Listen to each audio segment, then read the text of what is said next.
Dan Tanner with Jackie D.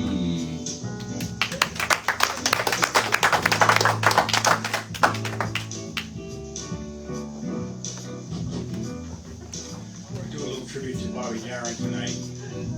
Yeah. Okay. Somewhere beyond the sea, somewhere waiting for me, my lover stands on golden sands and watches the ships that go sailing.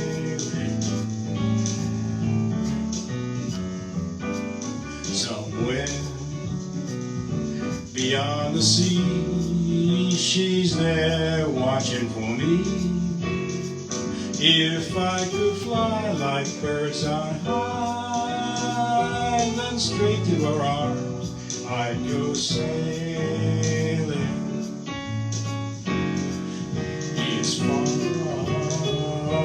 beyond the star, it's near beyond the moon. I know beyond a doubt my heart will lead me there soon. My beat beyond the shore, we'll kiss just as before. Happy we'll be beyond the sea, and never again I'll go sailing. I know beyond a doubt my heart will lead me there soon. We'll meet beyond the shore, we'll kiss just as before. Happy we'll be beyond the sea, and never again I'll go sailing. And never again I'll go sailing.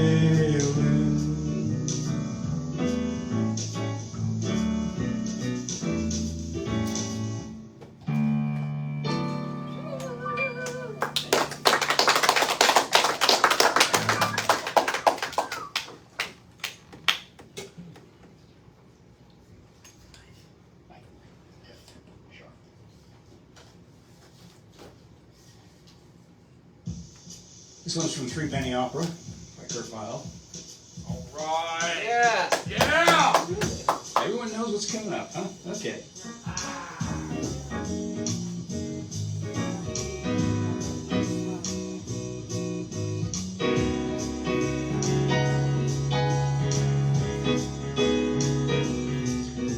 Oh, the shark, babe, has such teeth, dear, and he shows it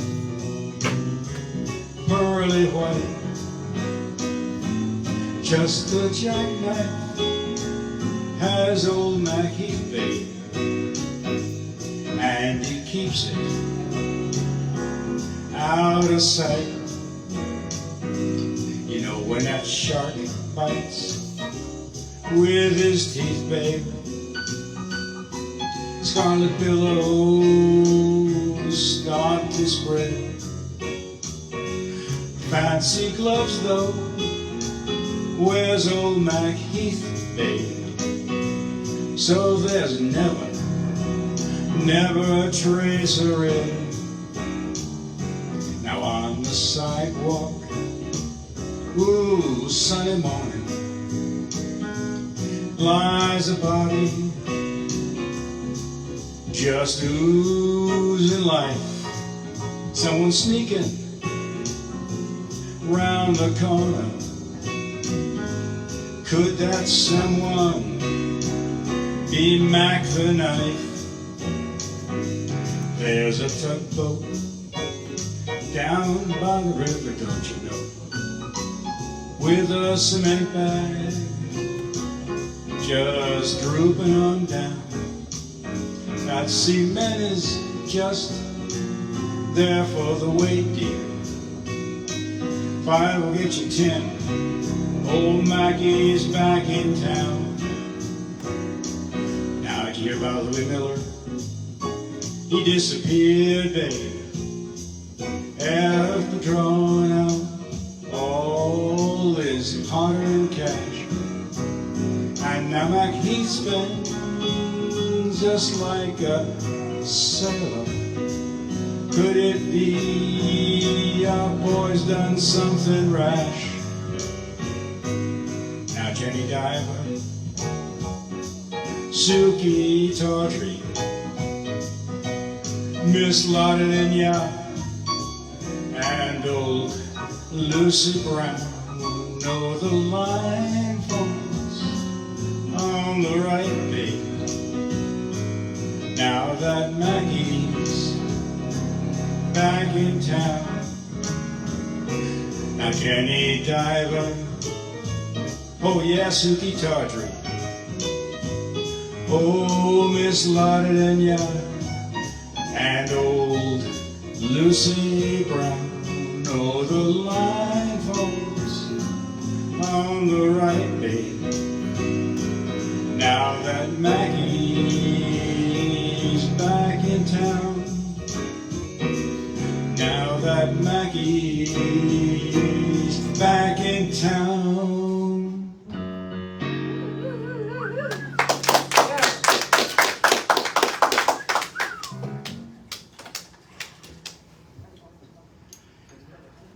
And Bobby Darren started out writing songs for Connie Francis. Then he recorded Splish Splash back in the 50s, and his career took off after that.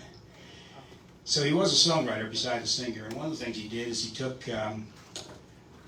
My Darling Clementine, the old folk song, took it from 3/4 waltz time into 4/4 time so he could jazz it up a bit. Okay? So this is Bobby Darren's version of Clementine.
Cavern down by a canyon, excavating for a mine, lived a miner from North Carolina and his daughter, chubby Clementine. Now every morning, just about dawning, when the sun began to shine, you know she would rouse up, pick all of them cows up, walk them down to her daddy's mine. She took the footbridge across the water. Though she weighed 299, the old bridge trembled, it disassembled, and dumped her in to the foamy brine. Hey, crackle like thunder, you know she went under, blowing bubbles down the line. Hey, I'm no swimmer, but was she slimmer I might have saved Jack Clementine. She broke the record way underwater. I thought that she was doing fine. I wasn't nervous, not until the service that they had for Clementine. Hey there, you sailor, way out on your whaler, with your harpoon, your trusty line. If she shows now, hey there she blows now. It just may be chunky Clementine. Oh my darling, oh my darling, oh my darling, sweet Clementine. You may be gone, but you're not forgotten. Fare thee well, chubby Clementine. One more time. Oh my darling, oh my darling, oh my darling, chubby Clementine. You may be gone, but you're not forgotten. Fare thee well, pudgy Clementine. Oh, fare thee well, obese Clementine. Yes, fare thee well, plus size Clementine.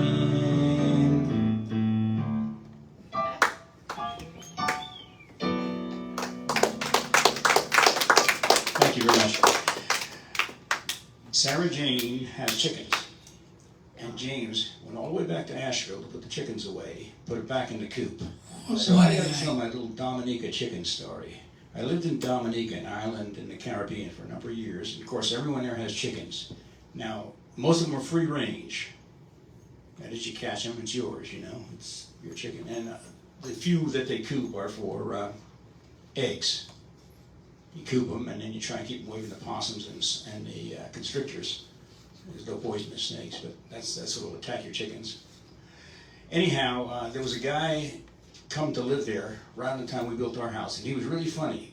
He was Dominican, you know, black skin, normal Dominican guy, but because it was the British Commonwealth, he had been taken to England by his parents when he was just a baby. He was raised in England, so in culturally, he'd been in Dominica less time than I had. I was sort of like more Dominican than him and understood things a little bit more. And he was there, he was in an apartment having his house, while his house was being built for him. And he was there with his wife, who was British. And we were talking, sitting around. We had a guy with us named Lennox. Now Lennox was sort of like the Mr. Bojangles of the area. He would do any kind of dancing or entertaining or singing or whatever for a few coins, because he was a fan of the white lady. White lady is what they called cocaine there. So he used a little cocaine. He had to pick up coin to do that with, and he would hang around. And suddenly our host, his name was Ed, said, "Boy, you know, it'd be nice to have a chicken dinner." And that Lennox's ears picked up. He said, "You want a chicken? I can get you chicken, okay, for $10. $10 EC."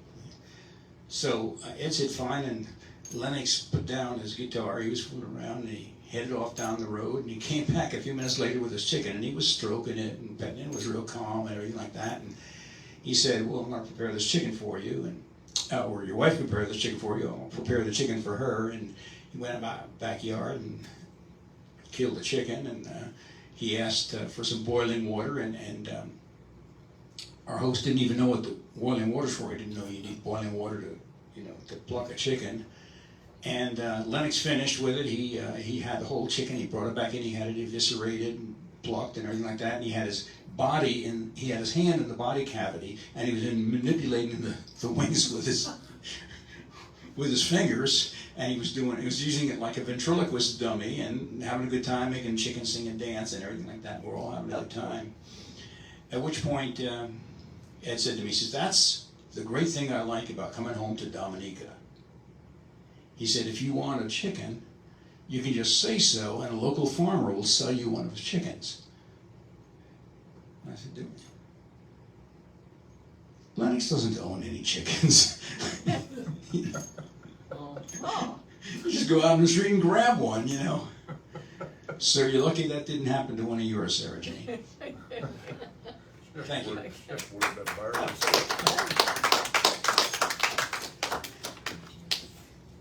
right, one more round of applause for Dan Tanner and Jackie D.